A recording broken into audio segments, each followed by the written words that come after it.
Okay, guys, huge honor for me. This is not my show today. Yeah, this is your show. Yeah, today. no, guys, I appreciate you coming out. Well, it's a lot of content you probably have seen before if you've been to any of the classes that I've taught. A bunch of new stuff and a lot of small details, so hopefully you're all able to get something from it. We'll get right to it. If you want to grab a partner here. Full concepts right off the jump. So 4 points is 4 points of contact. Really, it's 6 if you count your toes, but essentially it's here. So if you generally get this when someone shoots. So if you shoot, sprawl, 4 points. If they went to turtle right away, they'd probably smash their face into the mat. So that's why they brace. That brace gives you that 4th point. So getting into 4 points here, you want to ideally have most of your weight, your chest, and then your toes. You can come down to your knee. The thing you want to watch with that is that he grips and he drives. Maybe he's got a single leg here. So initially with your heart, you just want to work here, see where your weight is. First thing that we're going to do is called a cow catcher from wrestling. So here, I'm going to drop my knee down momentarily. If you just watch my hand, it's going to come onto his chin. So I'm here, chin is going to move out that way, ear down, bringing this up. I'm going to point back down to the mat and just going to run. Hope your neck's okay. Yep. Okay. Light grip on the chin as you turn the cow catcher around. So again, 4 points here. I don't want him close enough that he can grab that leg. So that's going to be something you want to watch. He grabs the leg, again, just sprawl it out. Here, grab the chin. Finger comes up. Turn, turn, turn. Here. If you really don't like the person you're training with, and you don't intend to train with them again, you can sit out for a neck crank. Questions on that one? When you say you're sprawling, what are you sprawling on?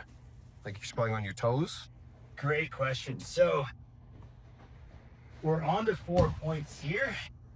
It depends which side he shot on. I'm assuming he shot on my right side. Most people do. So the weight's on the right side there. Okay. Keeping that heavy. Again, I don't like leaving this here. In this instance, it sets up a shot.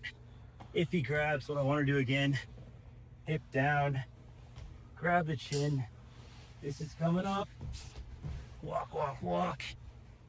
Light grip on the chin. If you really hate the person, you never want to train with them again. That's a good deal with me. Looks like a guillotine to me. Shank strap guillotine off that? Yeah. One more detail. So again, here. You get to here, and you can pass off this. Same thing, you're gonna have the gi grip. Can also be a choke. Couple things to play with.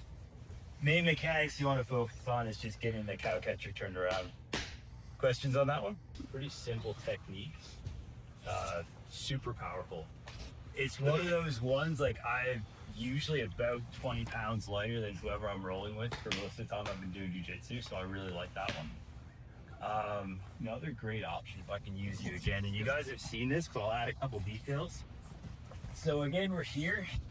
Rather than just being straight on to the side, he may even be trying to stand up, but what I'm looking to do is get the weight rather than the neck.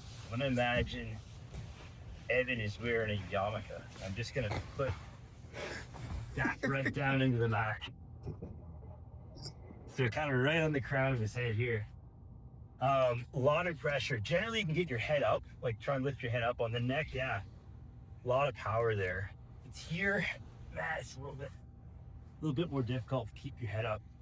What I'm gonna do is thread my arm through, curl both my wrists in like I'm doing a Kimura. and walk. I like that. Walk up to here. And this is what I'm looking for. I'm looking to come around with this arm isolated. So one more time. So that when you're doing the movement, Quarter Russian. the quarter Russian, you're still cranking the back of the head. Is that correct? Are you cranking Curling it in. curling, Yeah, sorry. curling the back of the head. Compressing it in. Yeah, Okay. absolutely. Much like a crank. No, again, here, yeah, he can be straight up. What I'm looking to do again, not a lot of strength here, lots of strength here. Curling both wrists in and walking around to here. And ideally get to here.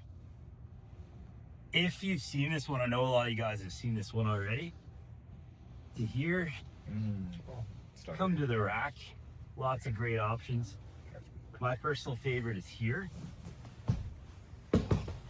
And you can also, sorry Matt, if you're here, I'm sorry. Also, Can you show that entry again? of course, yeah. So just from here, Yes. yeah. So we're here, we've got this isolated, and I'm pressing forward.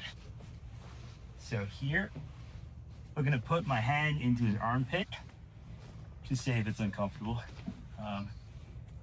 This here, here, here. One of my favorites. If he manages to get this out, I don't know how, he's got no arms, but you can also straight arm lock there as well. Questions on the quarter Russian setup? Turtle, you're gonna end up, I can do, that's okay. You're gonna usually end up, people aren't gonna sprawl right into turtle, because the implication will probably smash their heads into the mat. Yeah. So generally, if you're playing guard here, if you're on your back, I see this a lot of times. They can come from a bunch of places, but we're going in Toriando and somebody Gandhi, so essentially they're gonna roll off their back. Or if you're doing it to me, I'll show you here even better. So you go for your Toriando, and that's usually how they end up in that position. So if you're in turtle, yeah. So here, what we're looking for, this is awesome because I have all this real estate. He's being really nice to me. Usually when we're rolling, he's not being so nice. So first thing I'm looking for is if I can get some space. Here, again, if I can see chin, that's awesome. If not, what I'm gonna look to do is get some space of my own. I usually start by driving the knee, and there's a little triangle here. If you guys want to come to this side. So even tighter if you want. There's always a little triangle between his armpit, his hip, and his elbow. That's really where I want to start. Flare out. So I can get this if I wish. But it opens up this side. So what I'm looking to do, I'm gonna kind of,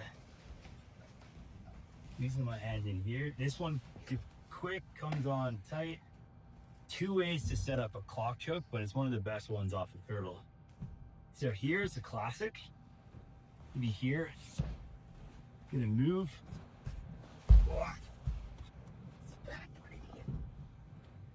Try and walk around the clock through. Again.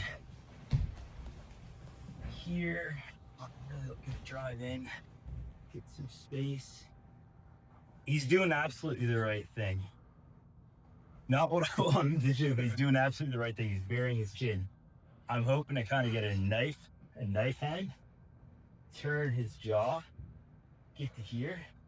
This was the old school way of doing it. I still like it. The only thing you gotta be mindful of, if your weight's too far and he clamps onto this hand and rolls over this shoulder, very chance of rolling with. So for that reason, we're here. If you want to play this, it's fine. Just be mindful. You can also switch to here for the same outcome, really. Yeah. Questions on that one? what's the benefit of the arm versus the leg? Is it just the worry about the roll? The arm, I feel, gets you flattened quicker. The leg, you're not going to get rolled. Yeah. Just my personal preference. I like the arm because that's how I learned. The leg is safer. So.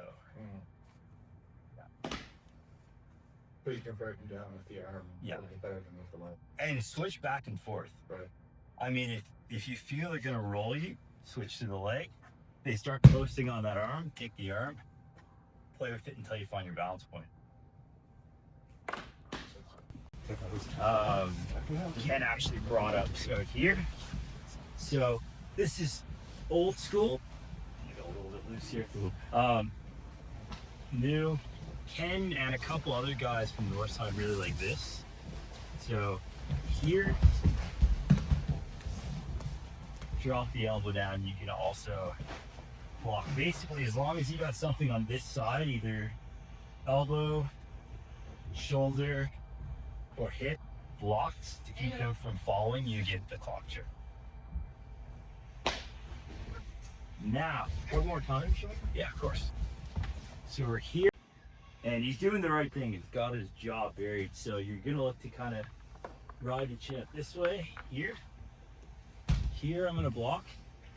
My hip is gonna come in line with my elbow. Yeah. Your clock. I like it. I don't use it a lot just because I'm used to doing it the old school way. Ken has hit it on me probably about 30 times in the last year, so it definitely works. Just preference. Another detail here. So if somebody is higher, so this is low, we managed to get here, and they come back up to 4 points. And here, maybe not so high, you'll find it why later, but we have the opportunity to go for a hell choke, or an arrow choke, whatever you want to call it. So to flare his chin this way, step over.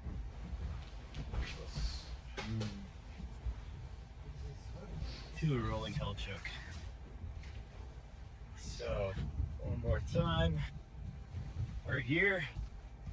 Cool, yeah, absolutely. So here, just watch the elevation on your partner. Pop up. I want to make sure that my weight is still on his hip. If he stands right up, yeah, it's not gonna work now. So I need to keep him from standing up. Spin under, grab. I'm gonna roll that way. I'm not gonna roll this way. Hook.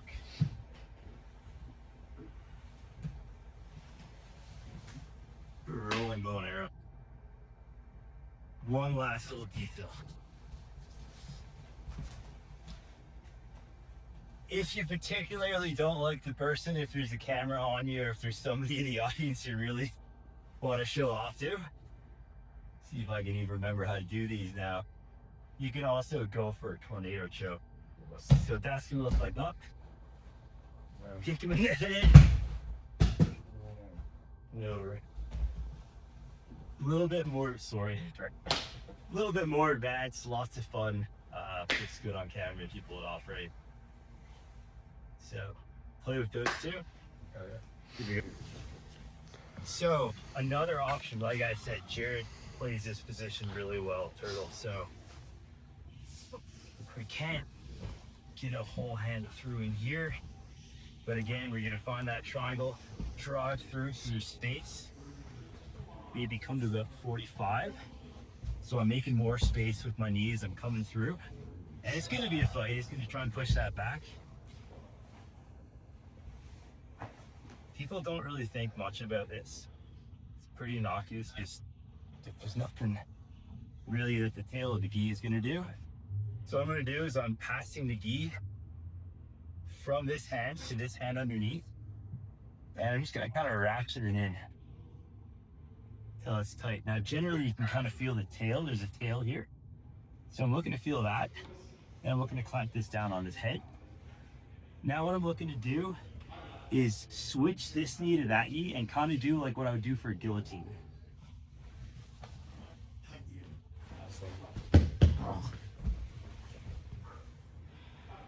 So one more here, out. This is coming through till we're here. Get your grip. Kind of like a baseball grip. Your hands like together? Like No, they're like here. Okay. Yeah. Like a baseball grip here. Switch.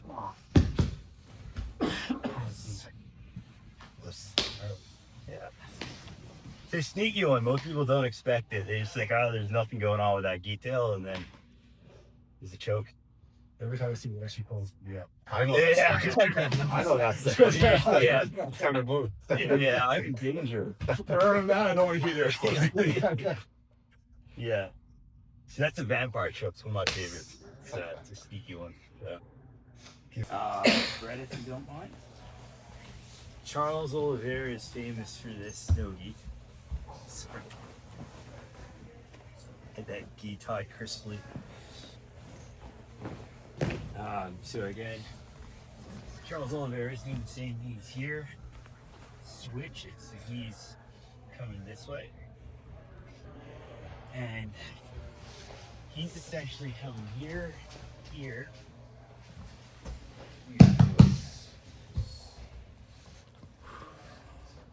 There's a lot of details that we were unable to see there. Yeah, I Oh, do. so basically it's this triangle here. So armpit, hip, and then going to this elbow is what I want to break. So here, push in, and I'm flaring this out. So I'm just harmlessly hanging this here. You can't roll me this way because it's here. If I can, I want to grab my own knee. If not, that's fine. I'm doing 180, and again, I'm keeping this space occupied so you can't get it back. S grip, or kind of grabbing the meat of your palm if you can. And then I'm bringing my knee the same place we did for the last choke.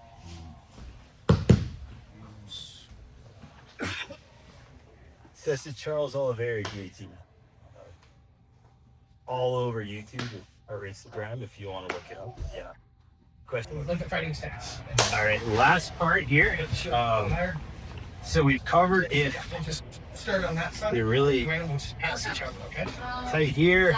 We haven't covered again tackling the feet. So Brett's here. Before we covered if we're able to get this up, if they're just really tight here.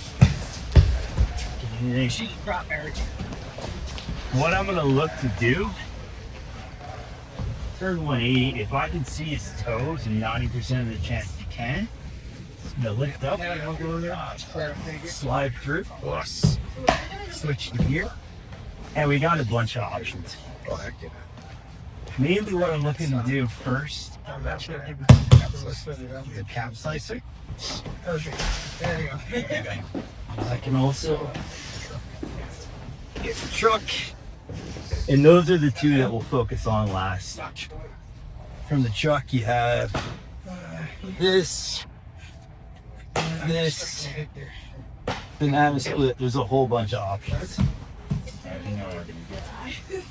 But again, what we're focusing on, we're gonna do a 180.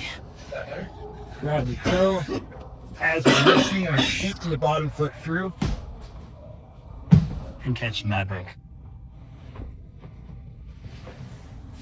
Questions on that? Because it's a kind of advanced move and you guys are hitting it awesome. That's awesome to see. Second last thing, the last thing I want to show you is a real simple one, but I love it. Brett, so again, normally people play really smart. Sometimes people through here, they tripod. So, no, not with here, but yeah, they keep their knees down and they're tripoding. So all I'm gonna do, switch my foot.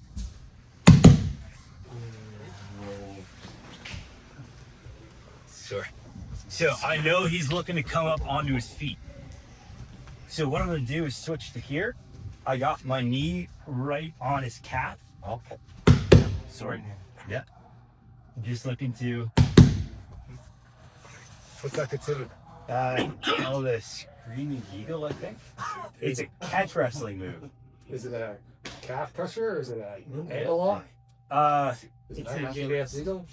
toe. Total. Yeah. Excruciating. Yeah.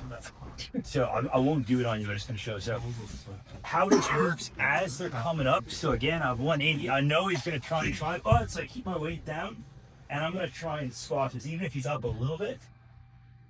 Try and put this down.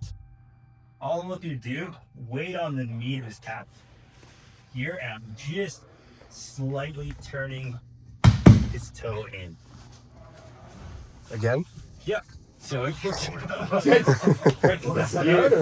no, Brett's here. He's starting to look for tripod, so I want to keep my weight here. Maybe he gets his knees up a little bit. I want to negate that. So we're here. Weight right on the meat of his calf. I'm just slightly going to do that. So it's an old catch wrestling move. Troy Sorensen special, the Screaming Eagle. Eagle. You just trying to throw Troy under the bus? Yeah, absolutely, any chance I get. All right, that's fair. I love him. So, like I said, last technique, you guys have been awesome. Just play with that. Let me know if you have any questions. Give it a go on 3, 1, 2, 3. Fix your keys, fix your belts, and climb up.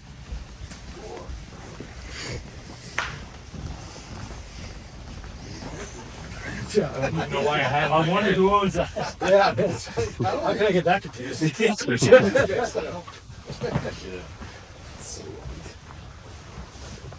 Terrifying. I know.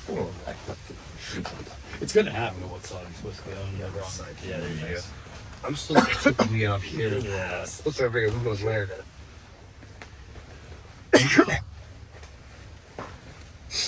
Unfortunately, I missed a lot of it, but That's all right. I do have some decent video, and All on tape. I'll call Professor Mike and tell him he did a terrible job. There. You were there. What's that?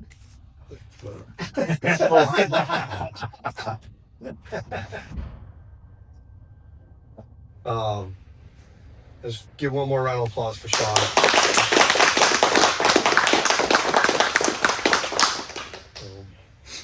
Yet another person that's been around jiu-jitsu forever.